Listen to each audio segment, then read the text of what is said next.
옛날 한 옛날에 중국 랴오닝성 하이청시 어느 마을에 뾰족한 귀를 가진 엘프 같은 아이가 태어났어요. 이름은 쉬밍아오. 한자를 한국식으로 읽으면 천천히 서의 밝을 명, 넓은 호로 명호라고도 불리는 세븐틴의 퍼포먼스 팀 리드 댄서인 DAC랍니다. 1997년 11월 7일에 태어난 명호는 어렸을 때 몸도 약하고 겁도 많아서 더 강해지기 위해 4살 때부터 무술을 배웠어요. 어렸을 때부터 날렵해서 무술 관련 대회 상장과 상패만 무려 40개였죠. 그러나 정작 무술을 딱히 좋아한다기보다는 그냥 몸에 잘 맞았을 뿐이었어요. 명호는 어렸을 때부터 웅변과 노래, 중국 전통예술 등 여러 재능을 배우며 대회에 많이 나가게 되었는데 이때 무대 위에서 주목을 받는 느낌을 좋아한다는 것을 깨닫고 연예인을 꿈꾸게 되었어요. 명호의 어머니는 다쳐도 해보는 게 낫다며 위험하지 않은 선에서 무엇이든 일단 해보라고 지지해 주셨답니다.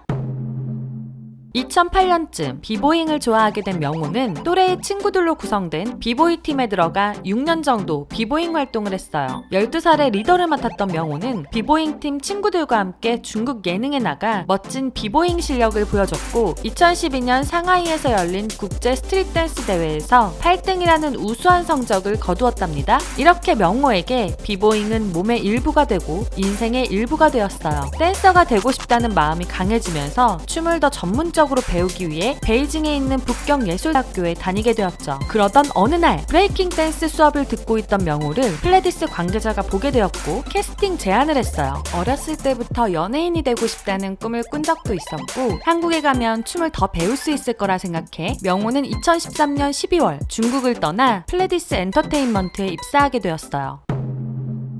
이렇게 플레디스 세븐틴 팀 연습생이 되었지만 한국말이 많이 어눌해 의사소통에 어려움을 느끼며 가족들과도 떨어져 외로운 나날을 보내야 했어요. 이때 명호는 자신의 마음을 알아주는 건 베개밖에 없다고 생각했죠. 밤마다 베개에 얼굴을 묻고 울었답니다. 게다가 가장 마지막에 합류하면서 다른 연습생들에 비해 준비 기간이 짧아 불안함도 더 클 수밖에 없었어요. 그러나 명호는 울고 있지만은 않았어요. 불안함을 이기기 위해 머리까지 밀고 연습에 더욱더 몰두했죠. 하지만 어렸을 때부터 무술과 비보잉을 하면서 남다른 실력을 갖고 있던 덕분에 명호는 나중에 합류했음에도 오히려 댄스 연습 시간에 다른 친구들에게 춤을 가르쳐주게 되었답니다. 팀 적응이 어려울 땐 같은 중국인 멤버인 준에게 마음속에 담아두었던 힘든 점을 다 털어놓았어요. 준이와 둘이 말할 때에도 언어의 장벽을 극복하기 위해 되도록 한국어를 쓰기로 약속하고 점점 한국 연습생 생활에 적응해갈 수 있었답니다. 한국어가 유창하지 않았던 명호에게 조슈아는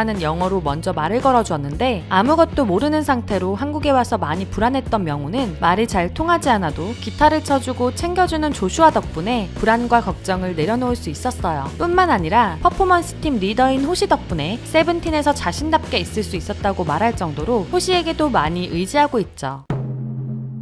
마침내 2015년 5월 26일 세븐틴으로 무사히 데뷔를 하게 된 DA. 세븐틴은 데뷔한 지 1년도 안 되어 앨범 단 2장만으로 가온 차트 기준 누적 17만 장의 판매고를 올리며 당시 데뷔했던 남자 아이돌 그룹 중 최고의 성적을 거두게 되었어요. 그리고 2016년 5월 4일 쇼 챔피언에서 예쁘다로 첫 1위를 하게 되었어요. 여기서 멈추지 않고 세븐틴은 2016년 12월 16일 뮤직뱅크에서 붐붐으로 첫 공중파 1위를 하는 등 승승장구했답니다. 어렸을 때부터 제일 빛나는 사람이 되고 싶었던 DA의 꿈이 현실이 되었죠. 사실 13명 중 마지막에 세븐틴 소속 연습생이 되었기에 1년 5개월이라는 다른 멤버들에 비해 짧은 연습 기간을 거치고 쉽게 데뷔했다는 소리도 있었지만 누구보다 힘든 시간을 보냈답니다. DA이 합류한 뒤로도 연습생 22명이 나갔을 만큼 치열한 경쟁 속에서 미친 듯이 연습을 했어요. 피곤할 때는 멤버들과 서로 격려해가면서 힘들게 이뤄낸 값진 데뷔였죠.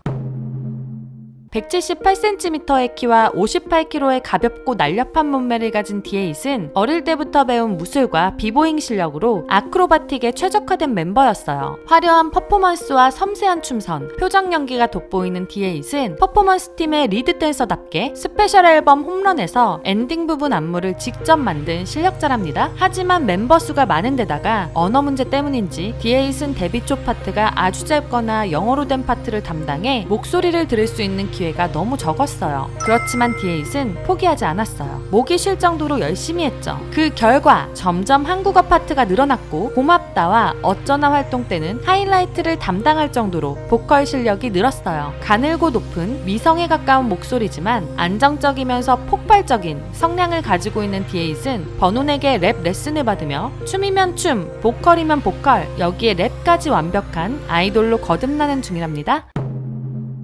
이렇게 끝없이 성공만 보며 달려가던 D8. 그런데 갑자기 캐럿들에게 청천벽력 같은 소식이 들려왔어요. 활동을 중단한다는 소식이었죠. 아크로바틱 특기를 살려 덤블링, 비보잉 등을 하다 보니 허리가 좋지 않았기 때문이었어요. D8은 자신의 부상 때문에 멤버들에게 피해가 갈까봐 그리고 팬들이 걱정할까봐 두려워서 치료를 병행하며 두 번째 정규 앨범 활동을 이어갔지만 상태가 심각해지면서 소속사에서 건강 회복이 최우선이라 판단해 의료진과 상의 후 D8의 활동을 잠시 중단하고 치료에만 집중하기로 했죠. 팬들의 걱정을 알았는지 D8은 세븐틴 눕방 라이브에서 영상통화를 통해 전보다 훨씬 나아졌다며 빨리 낫기 위해 이렇게 쉬고 있는 중이니 너무 걱정하지 말라며 캐럿들을 위로해줬어요. 다행히 허리 부상을 회복한 D8은 다시 팀에 합류하면서 13명의 세븐틴으로 활동을 이어갔어요.